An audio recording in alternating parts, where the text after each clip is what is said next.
Bienvenidos a una edición más de Mundo Joven. Hoy tenemos un tema muy importante de actualidad que estamos viviendo en nuestro país con un gran invitado muy joven, ¿verdad?, que nos acompaña para dar un poco de lo que es su testimonio, ¿verdad?, de todo lo que él está haciendo dentro de lo que es este proyecto tan grande de transformación educativa, ¿verdad? Él se va a presentar, pero antes que nada, ¿verdad?, pedirles que puedan seguirnos en las redes sociales, en Facebook, en Instagram, tenemos TikTok, tenemos también en YouTube algunas de las grabaciones de los programas anteriores, que puedan apoyar este proyecto de evangelización que estamos queriendo implementar en todas las comunidades, que puedan dar a conocer a todas las personas este programa, que estamos todos los domingos a las 17 horas, que puedan apoyarnos siendo padrinos o madrinas del programa, también como auspiciantes. Queremos seguir trabajando por el reino del Señor, pero dependemos de todos. Dependemos de tu buena voluntad, ¿verdad?, para con lo que es este gran proyecto de evangelización. Pueden comunicarse con nosotros a través del WhatsApp que aparece en pantalla.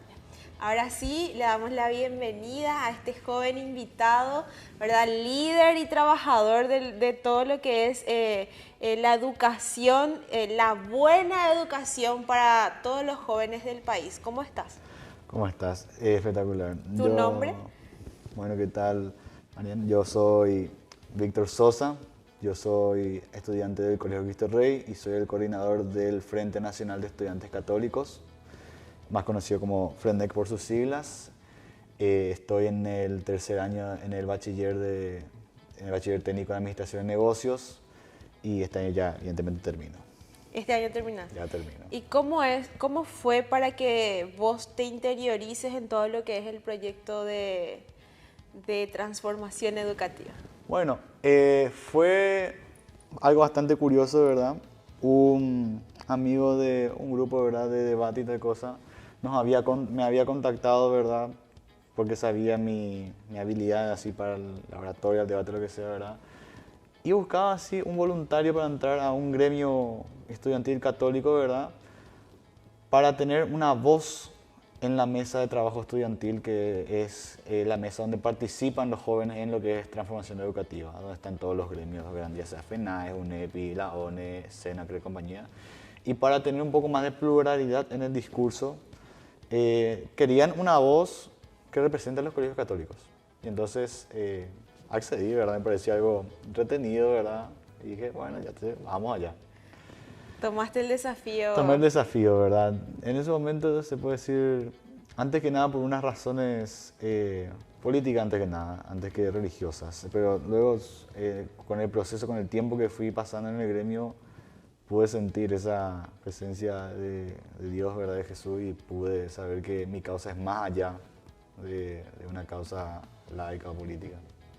Totalmente. A tu corta edad realmente es muy valorable que te metas en este tipo de temas que atañen a todo lo que es la sociedad, porque muchas veces se piensa que los jóvenes no están interesados en lo que ocurre en nuestro país, que el joven no está al tanto de lo que se va realizando y que es como un oyente más de todo, pero vos estás demostrando que estás poniendo de tu parte para que haya un real cambio y que tu voz como joven pueda representar a otros jóvenes. Efectivamente. Yo realmente no pensé en su momento que iba a tener tal magnitud mi participación en lo que es esta mesa de trabajo, o que mi gremio, que realmente mi gremio es bastante nuevo, tiene 4 años de edad, por decir así. Nació en el 2019, más exactamente 16 de julio, creo que el Día de la Virgen de Fátima, justamente nos consagramos a ella como nuestra santa patrona. Y estamos batallando, ¿verdad?, desde la inferioridad, en el sentido de representación, porque actualmente este año somos el único gremio que representa a los colegios católicos y a los alumnos católicos en general. Qué bueno que tengamos esa voz entre los jóvenes entonces, porque así únicamente se va a escuchar el interés que tenemos como jóvenes y la participación que realmente, así como él decía que no sabía la magnitud que tenía su voz a través de estas representaciones, tiene impacto, tiene un poder muy grande que el joven se manifieste de una forma tan buena como nos muestra Víctor, ¿verdad? Desde la formación, porque él se está formando también para poder estar en esa mesa, está conociendo y también está pudiendo representar a muchos jóvenes católicos, ¿verdad? Dentro de lo que es este proyecto de transformación. Vos estás siguiendo bachiller en administración, ¿verdad? Ya yendo a lo personal, al ámbito personal, ¿qué planes tenés con respecto a tu carrera post-colegio? Porque ya estás por terminar. Sí, bueno, yo tengo planeado estudiar ciencias económicas en la Católica y especializarme en lo que es toda la parte de economía, finanzas, quizás enfocar un poco en la parte de ciencias contables y un poquito de ciencias políticas. Te gusta mucho entonces lo que es la política y la economía, ¿verdad? La economía sobre todo. La economía. ¿Por qué te gusta tanto esa área? Y creo que cosa de familia. De familia. ¿Tus padres son...? Contadores, tengo presencia también abogados. Mi madre, por ejemplo, trabaja en lo que es en la función pública y entonces tengo ese interés por Qué bueno. Lo que es las ciencias políticas y demás. Porque lograr que a un joven también ya sepa qué es lo que quiere también es muy difícil y tenés el apoyo de tus padres en todo lo que estás haciendo. Efectivamente. ¿Y qué dicen tus padres cuando dijiste que te ibas a meter en todo esto? ¿Qué te dijeron? Y si estás seguro de lo que vas a hacer, adelante. ¿Te apoyaron entonces desde un principio? Desde el principio. Y hoy ya son 2 años que estás en esto, ¿verdad? Sí, como coordinador. Entonces, tus papás, hoy más que nunca están dentro también de lo que vos estás haciendo y de qué manera se están manifestando ellos. Y bueno, ellos como padres tienen su voz también en lo que es la educación. Me acuerdo muy bien que mi madre en especial me acompañó en lo que fue la primera manifestación del gremio del FRENEC, ¿verdad? Que fue básicamente una protesta contra un manual de educación sexual que tenía cierto contenido ideológico, que más tarde se demostró que era cierta nuestra denuncia y se sacó de circulación, que venía de parte de lo que era, creo que era Servicio País Justicia, era el que hizo el manual. Y hicimos una manifestación y presentamos nuestra queja y esa fue, por decir así, nuestra primera muestra de fuerza que hubo, por lo menos en mi coordinación. Hay colegios, vos tenés la suerte de que en tu colegio hay esta organización para que los estudiantes puedan ser escuchados, ¿verdad? Hay colegios que no tienen esa organización. ¿Qué vos les recomendás a estos colegios que también quieren hacerse escuchar? ¿De qué manera lo pueden hacer? Y lo importante, antes que nada, es la presencia de un centro de estudiantes fuerte, autónomo y de jóvenes con carácter. Jóvenes independientes y jóvenes antes que nada, con el sueño del cambio. Que tengan una voz y que no tengan miedo de justamente demostrar ese talento que tienen para transmitir el mensaje, para debatir, para lo que sea. Exactamente. Entonces, jóvenes no tengan miedo de hacerse escuchar, de hacer escuchar sus voces. Así como Víctor también, si no tienen la posibilidad de tener un centro de estudiantes, creen en sus colegios. Sean primeren, así, ¿verdad? Como decía el Papa, reitero millones de veces, primerear, tomar ese primer paso, iniciar algo, no esperar a que pasen las cosas, ser los primeros en hacer ese cambio, como decía, que se hagan y se realice ese cambio que todos queremos. En el siguiente bloque ya vamos a estar hablando un poco más de lo que es esta introducción a la transformación educativa y cómo los viven los jóvenes desde su área, desde su momento educativo. Así que no se pierdan, que en el siguiente bloque seguimos con más de Mundo Joven.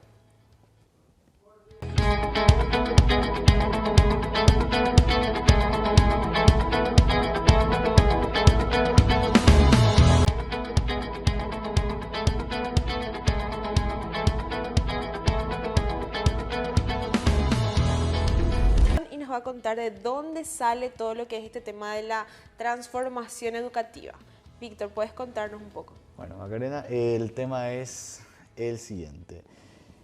En el 2015 ocurre lo que son un gran conjunto de movilizaciones estudiantiles en protesta por la ineficiencia del Ministerio de Educación ante los problemas estudiantiles, de la cual mi colegio fue protagonista de lo que fue la renuncia de su momento de la ministra Marta Lafuente por lesión de confianza y todos esos problemas que hubo y básicamente por su pésima administración que hubo, ¿verdad?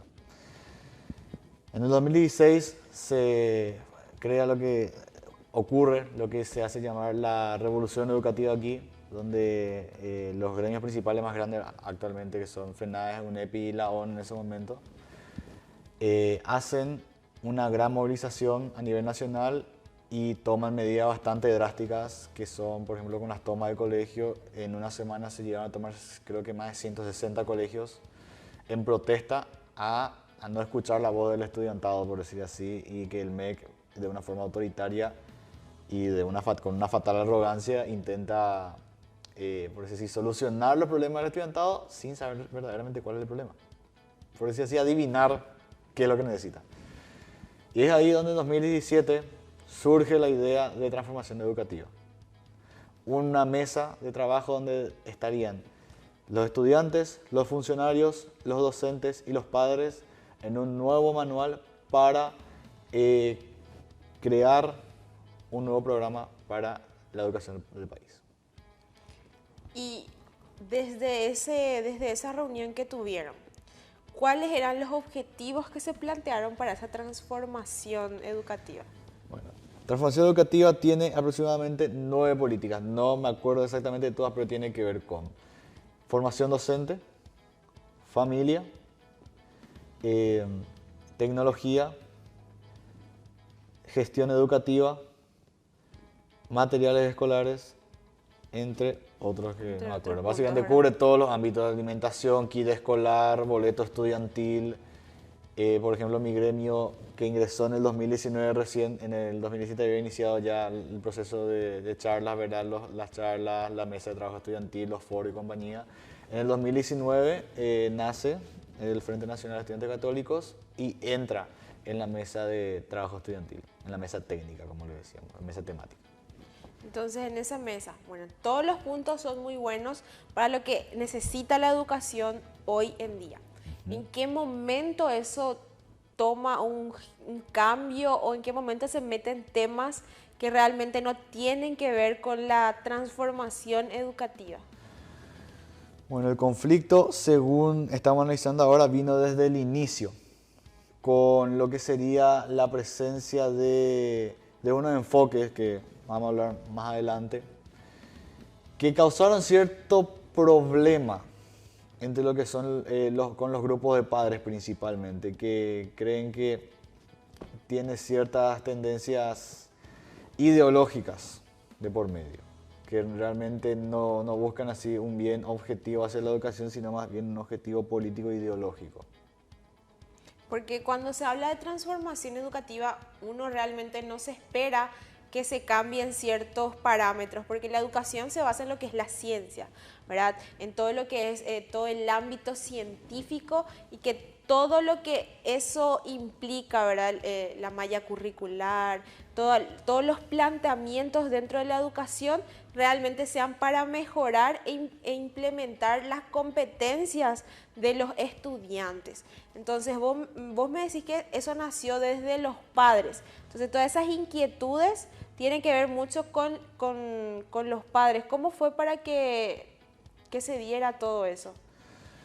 Bueno, justamente empezó a circular, ¿verdad?, cierta información entre los archivos, que serían los documentos de lo que es transformación educativa y las políticas, principalmente los consensos que se dio. Y se empezó a ver ciertos problemas cuando fueron los foros departamentales, porque recibimos ciertas denuncias de que a ciertos padres no se les dejaba entrar, a ciertos voceros representantes de los padres no se les dejaba participar de los foros. O cuando podían traer 3 le dejaban entrar a 1, cosas así, cosas como no está en la lista, pese a que ya se había enviado anteriormente, o también había una muy mala costumbre que, bueno, esto también se dio con lo que es, tocando ya otro tema, el Plan Nacional de Niñez y Adolescencia, que recibíamos la notificación de reunión, de discusión un día antes o incluso unas horas antes. Y entonces, de cierta forma, existía una excusa para dejar afuera a los grupos de padres del foro. Entonces, al sentirse los padres como excluidos de todas las decisiones que se están tomando, ellos deciden alzar su voz, ¿verdad? Y ahí ir indagando un poco más, porque eso es raro.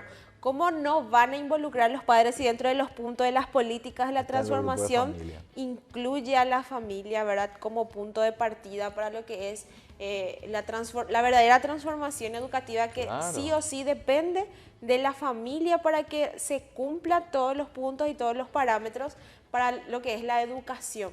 Entonces los padres empiezan a alzar su voz y se va realizando estudios, ¿verdad? Porque hubo una primera reunión y después hubo una segunda reunión, ¿verdad? Sí, que fueron los primeros y segundo congreso. Y la principal denuncia de los padres es con respecto a lo que es la presencia de la ideología de género dentro de lo que son los materiales de estudio, principalmente que tiene que ver con el ámbito de la sexualidad integral. Pero eso no tiene mucho que ver con lo que es la ciencia, ¿verdad? Porque para nada, porque la ideología de género, porque vamos a ser claros, vamos a hablar de términos porque muchas veces así malinterpretan, así piensan que de ideología de género es cualquier cosa. No. Ideología de género, hablando en términos concretos, es un conjunto de ideas anticientíficas que buscan desarraigar al ser humano de su sexualidad, de su naturaleza sexual, con fines políticos. Totalmente.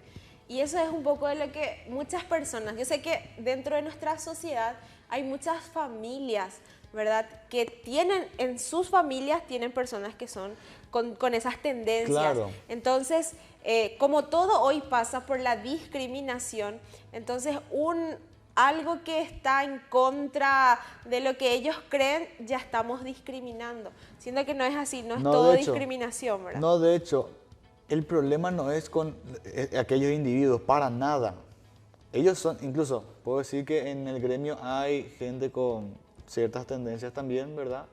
Pero que se encuentran en contra de esta ideología, porque saben que no es asunto personal de ellos y no tiene por qué ser una cuestión política, y mucho menos así que tenga que involucrar a los niños, ¿verdad? Justamente. Es una cuestión personal que se vive en la privacidad y se respeta eso, no hay ningún problema, no se discrimina, total, son todos bienvenidos, ¿verdad? A lo que es el reino de Dios, ¿verdad? Todos son bienvenidos a vivir la santidad a través de sea cual sea su condición. Totalmente.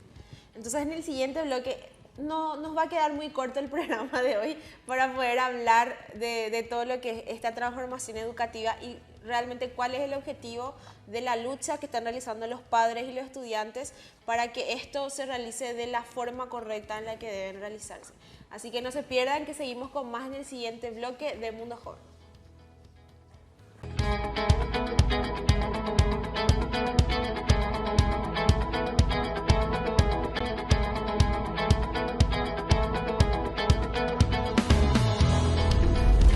Seguimos con más de Mundo Joven y seguimos con el tema de transformación educativa. Víctor nos contó cómo empezó todo el tema de la transformación educativa, cuál fue la inquietud de los padres, cómo fue para que ellos hicieran escuchar su voz dentro de todas las reuniones y los 2 congresos que se estuvo realizando.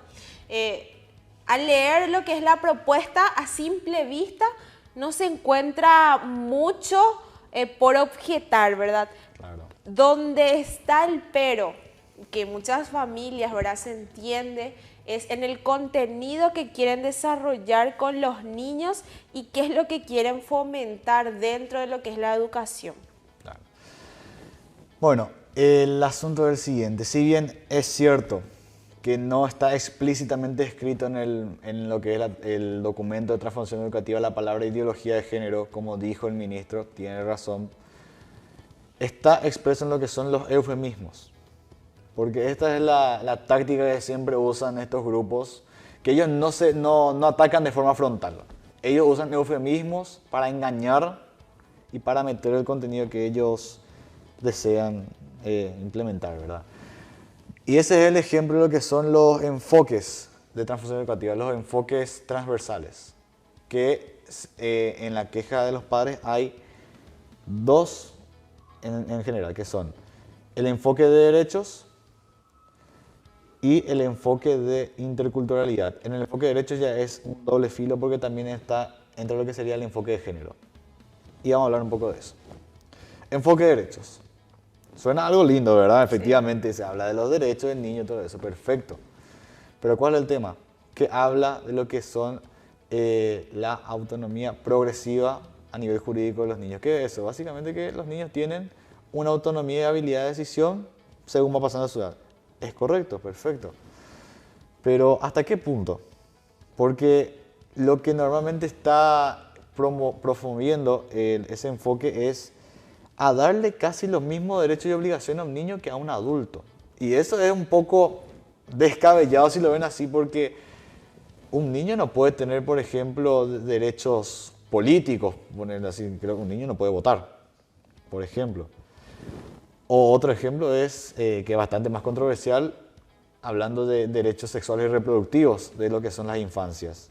Y es un poco controvertido esa parte, porque también ahí entra un poco lo que sería el Ministerio de Salud y Bienestar Social, entre otras cosas. Pero es un enfoque bastante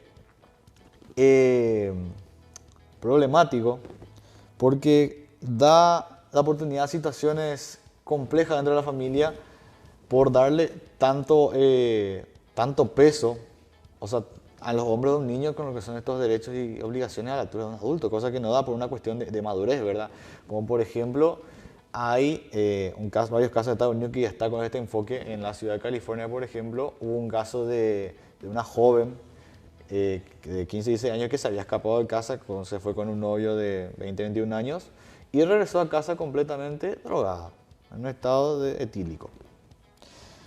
Los padres obviamente la reprendieron, le quitaron el celular y tuvo una fuerte reprendida, ¿verdad? A nivel, no hubo maltrato físico para nada, pero la joven ya tuvo suficiente argumento como para denunciar a los padres por maltrato psicológico, por haberla reprendido, por haber llegado en estado etílico, por haberse escapado de la casa y por haberse llegado en estado etílico. Le denunció a sus papás. Le denunció a sus padres por maltrato psicológico. O sea, esa es la puerta que abre a, por si así, sobreproteger a los niños hasta incluso en el error. Así mismo. Porque vamos a ser sinceros, cuando éramos adolescentes, ¿quién no tuvo alguna vez algún problema con el papá por algún conflicto que sea, yo que sé, no le dejó ir a alguna fiesta, lo que sea?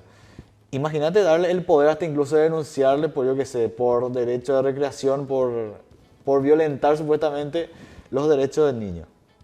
Y a esa altura ya. Es lo que pasa también con muchos niños, ¿verdad? Que son castigados por no cumplir sus obligaciones, pero sí exigir sus derechos. Entonces muchos niños Claro. también van a lo que es este tema del derecho y piden, vos no tenés que maltratarme, papá, vos no tenés que decirme Pero vos nada, tenés ¿verdad? las obligaciones, Pero claro. también hay las obligaciones de Por los jóvenes, de supuesto. los niños. Y es ahí donde está la controversia, ¿verdad? Hay un texto, no sé si conoces, que es Musa, Sí. ¿verdad? Que dentro de ese texto realmente ya van metiendo lo que son las ideologías, ¿verdad? Claro. Y hablando de eso, ahí entramos en lo que es en el enfoque, lo que es el enfoque de género, que está dentro del enfoque de derechos, que básicamente se habla de lo que es en términos de enfoque de igualdad de género, que primero que nada es un término erróneo, porque género acá no abarca lo que es nuestra Constitución Nacional ni nuestras leyes. Acá existe sexo, Sí. no existe el género como tal. Pero te vienen con el engaño de que es un sinónimo de sexo. Es mentira, es mentira. El género es una terminología filosófica política, más filosófica antes que nada, y a nivel de la sociología. Es básicamente un sentido de un conjunto de normas sociales, un constructo de la sociedad basado principalmente en lo que es una autodefinición, si hablamos en términos hacia la persona, una suerte de autodefinición o autopercepción, mejor dicho, individual, una vivencia individual hacia la persona sobre su identidad. Que si bien la Constitución Nacional apoya el hecho de la libre ejercicio de la identidad de la persona, Esto es totalmente diferente porque busca que otras personas apoyen a punta de arma pistola todo esto. Cosa que atenta completamente contra lo que es, uno contra la verdad misma y otro contra la Constitución, principalmente con los términos de libertad de expresión hacia las personas. Y por último, entramos en lo que es el enfoque de interculturalidad. ¿Qué es el enfoque de interculturalidad? ¿Qué se entiende por interculturalidad?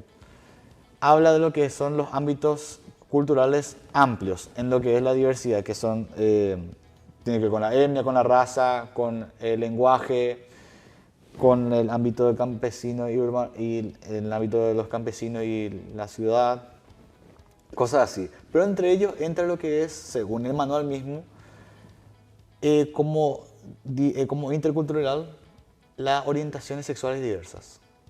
Yo me pregunto, ¿cómo algo tan privado como es la sexualidad puede contar como parte intercultural? Sí, perfecto, ¿verdad? No, es verdad, existe sexualidad diferente, se entiende eso. Pero luego viene otra parte. En el siguiente párrafo habla de que estos grupos no deben ser discriminados, perfecto. Pero dice que deben ser tomados como fuentes de saber, de experiencia para la vida y de conocimiento en el ámbito educativo.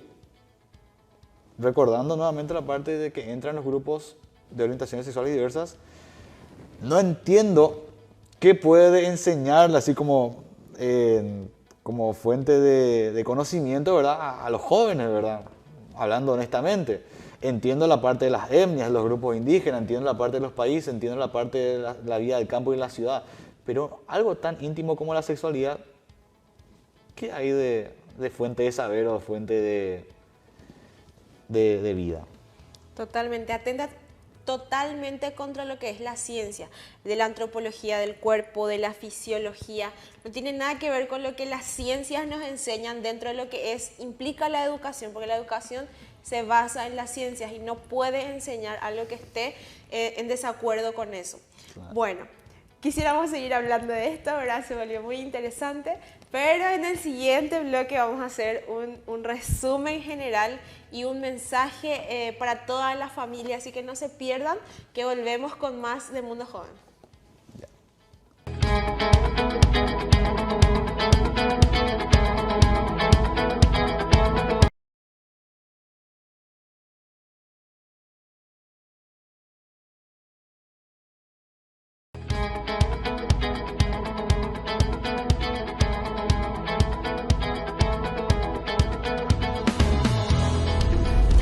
Bueno, seguimos con más de Mundo Joven y en este último bloque vamos a hacer un resumen general de lo que es esta transformación educativa. Víctor nos va a comentar un poco acerca de lo que implica y de generalizar un poco este tema. Víctor. Bueno, el gran problema con la transformación educativa no es que no queramos mayor inversión en tecnología, en infraestructura o una mejor educación para nuestros jóvenes. El gran problema es todo lo oculto que viene. Para empezar, en época de pandemia se había firmado una ley, la ley 6.659/20, que pueden buscar, que está disponible en PDF, si no me equivoco, donde pueden ver todo el contenido que habla sobre un convenio con la Unión Europea entre la República de Paraguay y la Unión Europea por un valor de 86 millones de euros para la transformación educativa. Así de gratis supuestamente. Pero si nos fijamos más en lo que es ese documento, habla no solamente de lo que es el ámbito, el beneficiario va a ser Paraguay obviamente, ¿verdad? Pero también habla de partícipes, hablan por ejemplo del gobierno nacional, el gobierno que recibe el dinero, gobierno de países terceros, organizaciones internacionales en países en desarrollo y universidades. El segundo, tercero y cuarto es lo que me interesa. Países terceros y ONGs. ¿Qué tienen que ver con nuestra transformación educativa? Con algo que es nuestro. ¿Por qué tienen que intervenir? ¿Por qué asesorarnos? Eso es algo que los padres sospechan y además que está muy vinculado con la Agenda 2030. Pero es algo que otro encargado del gremio va a hablar de eso para un próximo programa. Pero para ir cerrando. Jóvenes. No tengan miedo. No están solos en esto. Yo sé que más de uno puede que no esté de acuerdo con las ideologías modernas de la actualidad que se presentan en la actualidad entre la juventud. Porque yo durante mucho tiempo fui uno de ellos con miedo a hablar. Pero ahora estoy acá en representación de los estudiantes católicos y dispuesto a dar la batalla por el país, por la educación del país, por la juventud y por el reino de Dios, antes que nada. Así que les digo, no tengan miedo, únanse. Les invito a participar en la actividad del Frente Nacional de Estudiantes Católicos. Nos pueden seguir en las redes como FRENEC o Frente Nacional de Estudiantes Católicos. Pueden inscribirse y participar del gremio. Tienen un link en el perfil, en la biografía. Y simplemente les quiero decir, no tengan miedo. Los jóvenes no somos el futuro, sino somos el presente de este país. Y necesitamos la presencia de todos los hijos de la patria y todos los hijos de Dios en defensa de una educación verdaderamente transformadora y lejos de todas las maldades que se intentan implementar con esta agenda. Así mismo. Estábamos hablando en pausa, ¿verdad?, de los países que implementaron estas transformaciones educativas, ¿verdad? Está lo que es Chile, está lo que es Argentina, Ecuador, ¿verdad? Y podemos ver también otros países donde se vio realmente esas leyes que permitieron que ingresaran, como mencionaste, ¿verdad?, de forma oculta ciertos aspectos que no favorecen a la educación, mucho menos a la sociedad y por sobre todo a las familias. Hizo que estos países realmente perdieran la fortaleza que tenían y se dividieran más, ¿verdad? Entonces ahí es donde nosotros como paraguayos, ¿verdad?, tenemos que luchar, informarnos, ¿verdad? No creer todo lo que se dice, sino que hay que informarnos, hay que batallar y hay que alzar la voz por todo esto que se está viniendo. Por primera vez hay que trabajar en preventivo, ¿verdad? Hay que prevenir, porque una vez que esto se dé, ya no vamos a poder llorar sobre la leche derramada. Ya vamos a tener que acatar lo que nos dice el gobierno. Pero ahora estamos aún a tiempo de luchar por los verdaderos derechos que tenemos, ¿verdad? De que no irrumpan este tipo de ideologías que quieren solamente llenarse los bolsillos de ciertas personas y llenarse también de ciertos intereses propios, porque no es a la persona con las cuales nosotros tenemos conflicto, no son las personas, sino es el objetivo que ellos quieren lograr y mucho menos los niños, con los más pequeños, que ellos tienen que ser para guiar, no para que ellos tomen las decisiones de sus vidas y de lo que quieren o no quieren. Entonces la psicología, la ciencia te dice, ¿verdad?, a qué edad uno puede empezar a tomar esas decisiones, a qué edad uno puede empezar a tomar ciertos aspectos de la vida. Entonces como jóvenes, como decía Víctor, ¿verdad?, un líder nato de lo que es la representación estudiantil, no tengamos miedo, alcemos las voces, ¿verdad?, que nos unamos más que nunca como católicos, como jóvenes cristianos, para que esto no se lleve a cabo y que si se va a realizar una transformación educativa sea netamente eso, que sea solamente la transformación educativa, porque es justo y necesario que nuestra educación avance, pero no bajo el costo de intereses personales de otras personas u otras organizaciones. Así que muchísimas gracias, Víctor, un placer compartir contigo. ¿Querés decir algo más? Simplemente a toda la familia de los jóvenes, les esperamos el 20 de octubre en Asunción para la gran manifestación en contra de esta traición educativa que abiertamente busca destruir lo que son la familia, a los niños y a nuestra educación y a nuestra república, por lo tanto. Bajo el desconocimiento de las autoridades que niegan que haya cierta ideología, queremos que nos escuchen y que nos den el tiempo de explicarles, porque están a punto de cometer un terrible error de aceptar esta transformación educativa sin tener en cuenta la participación de todos los sectores y sobre todo el sector de la familia.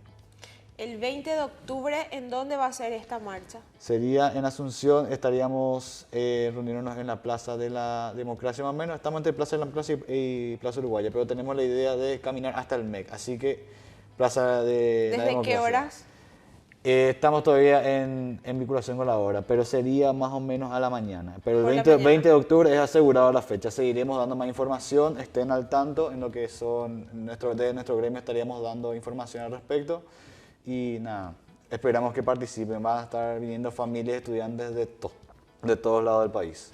Entonces, por favor, sigan las redes sociales y vamos a estar informando. Muchísimas gracias, Víctor, nuevamente por tu presencia.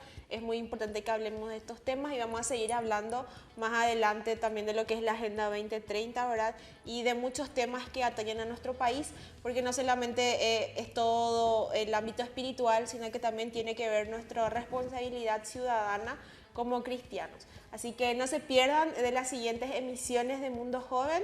Y muchas gracias nuevamente a nuestras madrinas y que nos puedan seguir en las redes sociales, que estamos como Mundo Joven, que puedan contactarse con nosotros. Muchísimas gracias y hasta la próxima.